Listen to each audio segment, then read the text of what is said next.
People absolutely love their Subaru vehicles for their all-wheel drive capability, their reliability, and their performance. But when they go wrong, they can go really, really wrong and cost you a fortune to repair. In today's video, we're going to break down some of the most costly failures and repairs associated with Subaru vehicles, what causes them, and is it worth it to fix it, or is it better off just to sell the vehicle and move on to something else? With that said, let's go ahead and jump into it.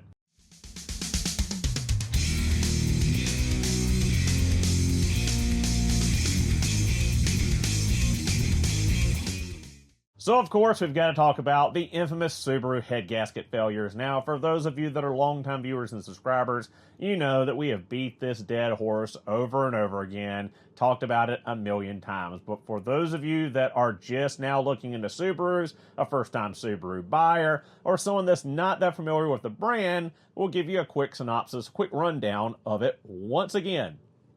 EJ Series engines in the late 90s, the 2.5 liter naturally aspirated engine, the EJ25D, the EJ251 and 253 single overhead cam 2.5 liter naturally aspirated engine had head gasket failures. The 1.6, 1.8, 2 liter and 2.2 liter four cylinders did not have head gasket issues, nor did the 6-cylinder engines in the EG and EZ series in the 3.3 liter, 3 liter, and 3.6 liter displacements.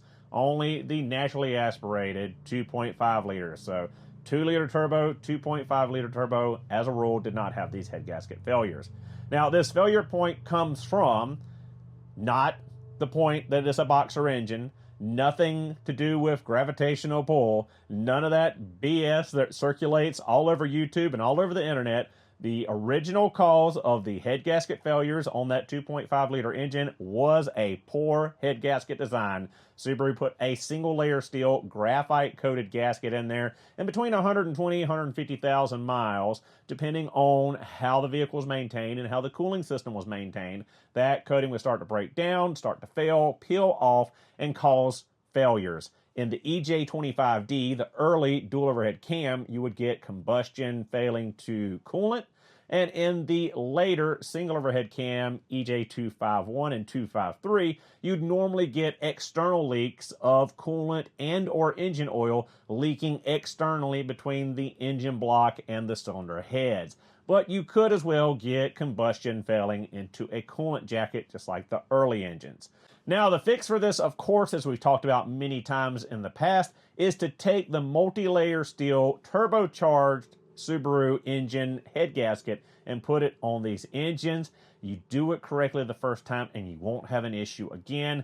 Now, for those of you that are looking at or own a Subaru that is late 90s to early 2010s, when this engine was finally phased out for the FA and FB series engine, you have to be wary of the head gasket failures, because I mean, most of them at this point have already failed once and been repaired, but if they weren't repaired properly, it's going to come up and rear its head once again. And this is not a cheap repair, especially if you're paying someone to do it.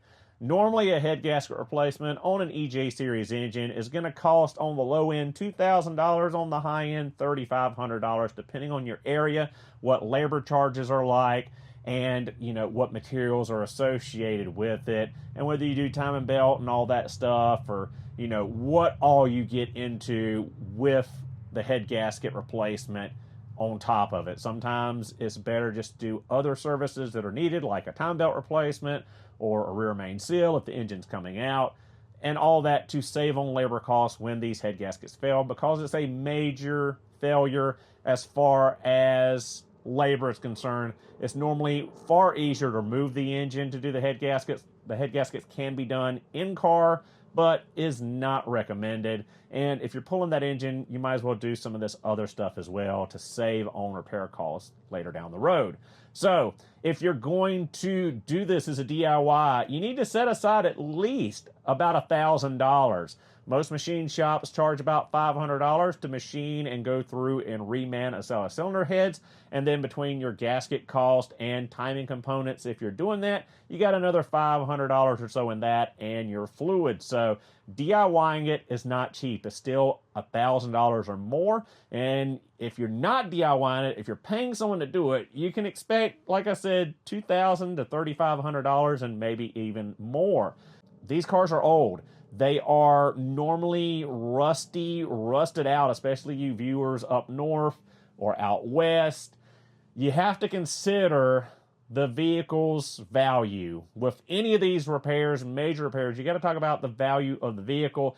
Is it worth it? If it's going to cost you more than what 50% of the vehicle is worth, it's probably not worth it. Probably better to just sell it and move on to something else. But you know, it's something that you have to look forward to with a Subaru, unfortunately, if you've got those older EJ series 2.5 liter engines. Now, shifting gears on the head gasket issues, as time has progressed and the F series engine reaches about 15 years of age, there have been some F-Series engine head gasket failures. Now, it hasn't been as widespread as the 2.5-liter EJs, but sporadically there are some failures on these F-Series engines as well, and they are significantly more expensive to repair than the EJs just due to the design of the engine with the timing chains, timing chain covers, the cam carriers, all that. It's more labor-intensive of a repair.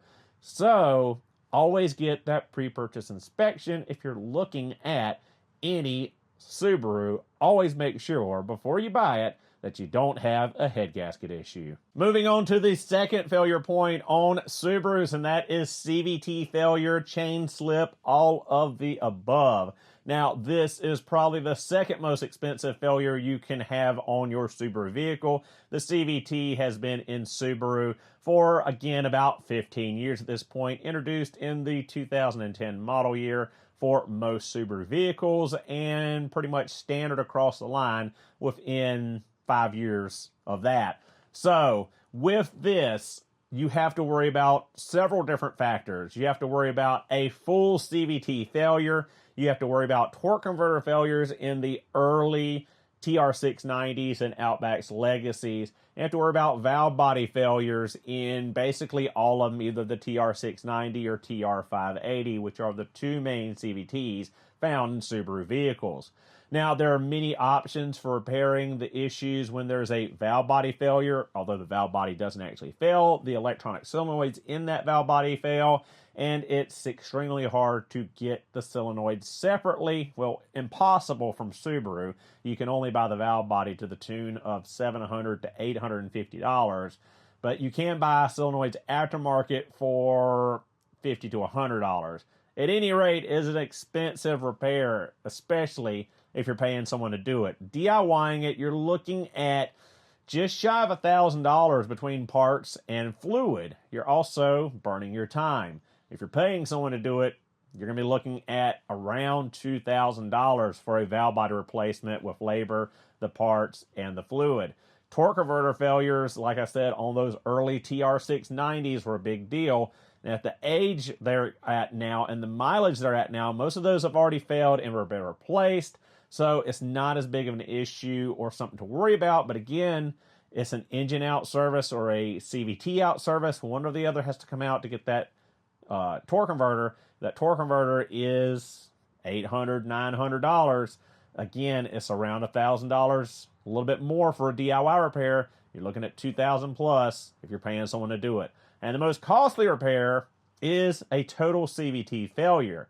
Now, it can be fairly reasonable to replace, or it can be extremely expensive, depending on if you're DIYing it, if you're going to an independent shop, or if you're going to the Subaru dealership. Now, if you're doing it the DIY route, you could probably get away with about $1,000 to $2,000, depending on how cheaply you find a CVT for. If you're at your local pull-apart, as these are finally making their way into those places, you can get a CVT used for about $500. Now, you don't always know the condition of it, and you've normally got a very short warranty period, but you can take that risk and take that gamble and replace it yourself for cheap. Now, if you're going with an independent shop, most likely you're going to be paying for a reman or a good used, and that can cost you between $3,000 and $8,000 for the CVT alone. much less your fluid and your labor costs.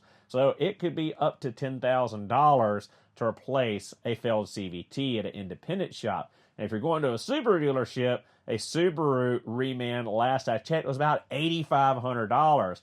Factoring in labor and everything else, you're plus $10,000 for that repair. So again, when it comes down to it, these cars are only about 15 years old at the oldest with a CVT. But again, if you're paying $10,000 for repair on this car, most of these vehicles are no longer even worth 10 grand. So that kind of repair cost is pretty much a sell the car and move on kind of expense. Now, if you can DIY it, if you can go get a pull apart or a Facebook Marketplace transmission and chance it, you can get out for $1,000 or a little bit more. So it's probably worth it to try. But again, as old as these cars are and the mileage they're getting, and especially you northern viewers that have rusted out, rotted out Subarus, when that CVT goes, it's probably not worth the repair costs. And number 3 on our list, the most expensive repairs are for you WRX and STI owners. Now, this will cover all Subarus essentially, but it's primarily focused on the turbocharged performance side with ringland failures and total engine failure. Now, most of this comes down to abuse, modification, poor tuning, and just young kids that beat the crap out of their car. Now, as a rule, there was no real inherent flaws in these engines until you start modifying them and modifying them very incorrectly, very poorly, and not properly tuning them. You lean them out, you cause detonation, you get too high of a temperature in the combustion chamber, and you either crack the piston, partially melt the piston, and grenade the engine, essentially. Like I said, this is primarily focused on turbocharged applications, but there are plenty of F-Series and EJ-Series naturally aspirated engines that spontaneously disassemble as well, with a rod through the block and other issues, primarily, again, due to lack of maintenance, abuse, and neglect, either running an engine out of oil, overheating it immensely, or failing to ever do proper maintenance and proper oil changes. See it over and over again. Now, these are not a cheap engine to rebuild or replace, especially in the turbocharged application. You could be looking at between $4,000 to, honestly, the sky is the limit when it comes to a WRX or STI. You could put tens of thousands of dollars in an engine replacement.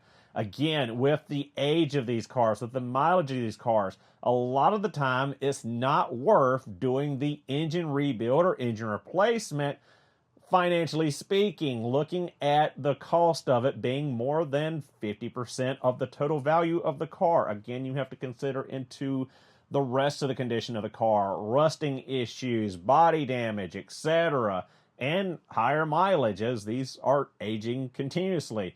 But again, you can do it the cheap way or the expensive way. DIY, you can go to your local pull apart. Again, you can go to auto salvagers like LKQ or Ace Auto Salvage or whoever is local to you, and you can find lower mileage, decent used engines. You can do the replacement yourself and save a ton of money, but you're still going to have $1,000, $2,000, $3,000 tied up in this as a DIY repair, depending on if you've got just, an old Forester that's naturally aspirated or a built STI. There is a lot of expense in this. Now, if you're going to a shop or a performance shop, again, sky is the limit on this stuff. You could pay a fortune. And I see so many people sink way too much money into a WRX, an STI, a BRZ, or other Subaru performance vehicles after they have an engine failure. So that's another big cost or potential cost that could come with owning a Subaru, especially a performance Subaru that's been modified. It can be, financially crippling at the end of the day. So, at the end of the day, Subarus again are great cars, well loved, have great all-wheel drive handling and traction, are extremely reliable when properly maintained and taken care of, as we saw, getting the 2024 Most Reliable Vehicle Award, and they have great performance potential to them as well. But when they have one of these three failures, it can financially burden you or break you and cost you an arm and a leg and make you wonder if it's worth keeping the car or selling the car.